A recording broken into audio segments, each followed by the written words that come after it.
Hey, all my Crimsonites, and welcome to the Crimson Cure channel, where we embrace our femininity, increase our womanly value, and celebrate our brothers. So join me on our feminine journey to learn, heal, and grow.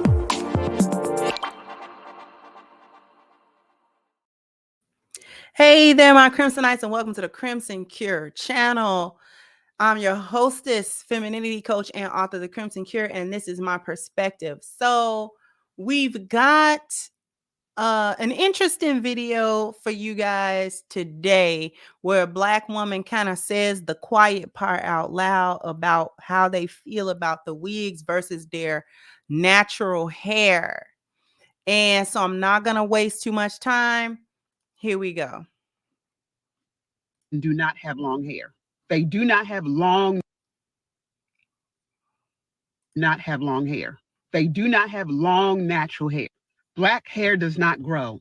It does not grow at the same speed as other races of people. When we cut our hair, that's it. It's going to take a little while for it to grow. Damage or undamaged. Why do you think one of the major ways to make money is to sell Black women growth oils? And I'm going to go here. I do not look feminine with natural hair. And I think most Black women do not. They do not. And for a lot of, I know me, I feel prettier with wigs or straight hair. I feel prettier. I feel more feminine with hair, wearing hair that mimics another race of people. And I know that's a shame. And I know that's some internalized self-hate. But listen, my eyes aren't fooling me. I don't look, okay? Most Black women do not have long hair. They do not have long natural hair. Okay. So we got to hear what she had to say. Now, a lot of what she said was not true. When Black women's hair will grow, Black women's hair grows just fine. You can have long natural hair. You can have healthy, long natural hair as a Black woman. She espoused one of the many myths that refuse to die among Black women as it concerns their natural hair. The natural hair movement of the mid 2000s, the early mid 2000s should have let everybody know that Black women can grow their hair. The only issue is that we can't grow our hair without knowing and understanding our hair. Unfortunately, many of our mothers processed our hair, permed our hair, straightened our hair when we were children. So we didn't grow up having to learn what our hair liked, what it didn't like, and how to really grow it. And really, hair, just like skin and nails, grows from a good diet and exercise. Then your hair grows because your hair and your nails are actually made out of the same thing. It's keratin. So a good diet, a good exercise regimen, keeping your hygiene up, making sure your scalp is healthy and things of that nature will grow your hair.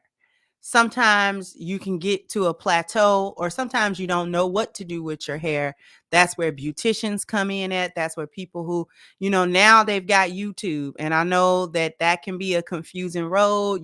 This person say use this other person say don't use that. Then we had got into the whole hair type thing at one point. So I'm referring back to that natural hair movement because it was a lot of younger Black women that were experimenting with going natural and then making sure that they could grow their hair. And it was a lot of trial and error. It was a lot of trial and error with the products to use, what was best, what wasn't best, things of that nature. So that wasn't true. It's not true. But the other part that she said is what a lot of women think. The other part of what she said was she just doesn't feel feminine or beautiful wearing her own hair. That's the crux. That is the foundation of why Black women like lace fronts.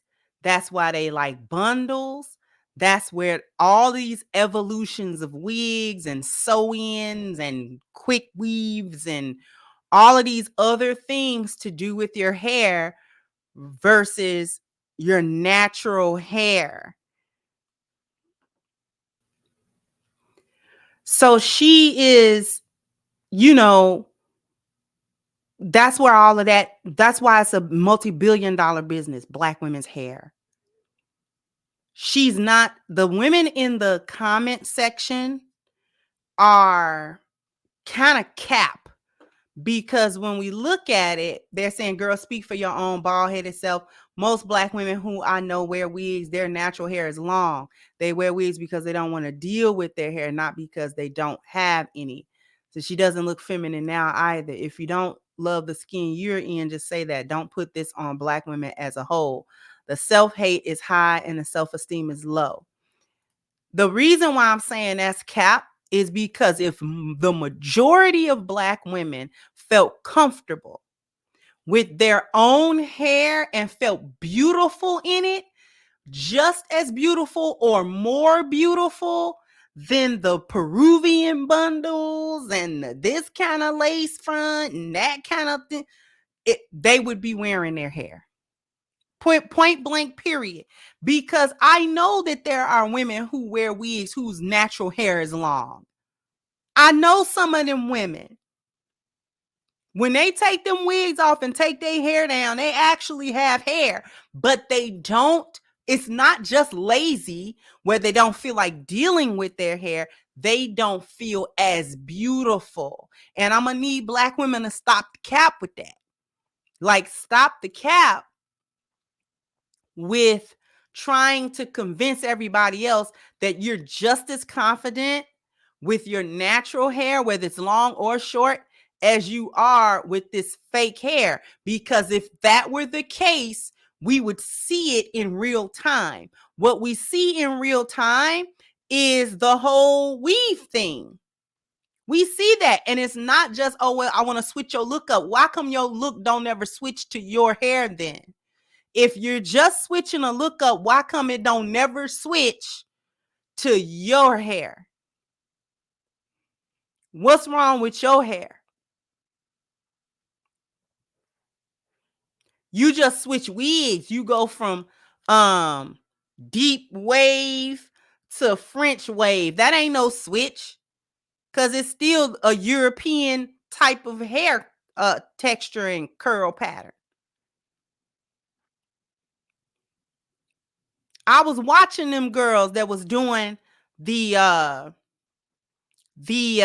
sew-ins and stuff, and was cornrowing their hair down, and then their hair would be long. The concept of protective hair, Black women used that concept as a way to continue to wear these weaves and wigs. But for those of you, because I got a lot of men watching me, y'all don't know what protective style is. Originally, when Black women said they were doing a protective style, it was to protect them, their hair, from consistent manipulation, right? Our hair grows best when we're doing little to it, not a whole lot. So washing it all the time, super often, putting heat to it all the time, doing all these processes to it in order to achieve whatever natural hairstyle you're trying to achieve is a lot of manipulation for our hair. And it has a tendency to start breaking off once we start doing a whole lot to it. Our hair responds better when it's done in a style and left alone for a little bit. So if, like, for instance, if you cornrow your hair, and it's not corn rolls, I don't, ROLLS, corn row, ROW. When you cornrow your hair, that's why we plait our hair like we do. We plait it, braid it down, cornrow it down, stuff like that, because our hair responds best with little manipulation. That's why locks work so well on Black people, because the less manipulation you do to it, the healthier it actually will be and the longer it will grow. So that concept was utilized. Okay, braid your hair down and put a wig on it, because let's face it, everybody don't look good with the set it off Queen Latifah cornrows to the back. It actually can be masculine if you don't like do it a certain way. So Black women say, okay, we can plait our hair or cornrow it, French braid it down, and you can put a wig on it if you want. All right. And if you do that for a few months consistently, your hair will grow, which it will. If you take care of your hair underneath, right, it will grow. Once you start taking them down out of them cornrows, it'll be a few inches every time. It'll be a few inches longer. And so that was the original concept of a protective style. We were protecting it from consistent manipulation. We just can't be doing our hair like that every day. It don't respond well. It won't retain its length. And so they continue to wear the wigs and the weaves, trying to say, well, it's just a protective style, or it's just we're just switching it up, or whatever the excuses may be. I'm going through that, what I'm saying, to get to this woman she's not just speaking for herself. She's just saying what Black women don't want to say out loud, is that they don't feel more feminine without a longer, straighter, curlier type of hair, which is why they go for all of this straight. Before we got to Peruvian and all of these other ones, it was yaki, right? Back in the day, back in the 90s and the 2000s, right? It was yaki straight. You had to get yaki straight hair. And then you had to get Virgin Remy hair. Like, it's gone through phases. So first it was yaki, then you had to get Virgin Remy hair, and then it transformed and mutated into all of these other things that, you wasn't doing it big, or you wasn't doing it right if you didn't have this particular kind of hair, or this particular grade of hair, or whatever.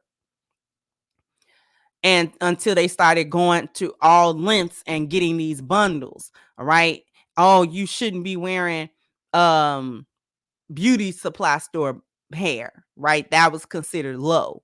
You were cheap and broke if you had to go get your bundles from the beauty supply store. If you was doing it big, you would order bundles from God knows where, and it would cost you, X amount of dollars and blah, blah, blah, blah.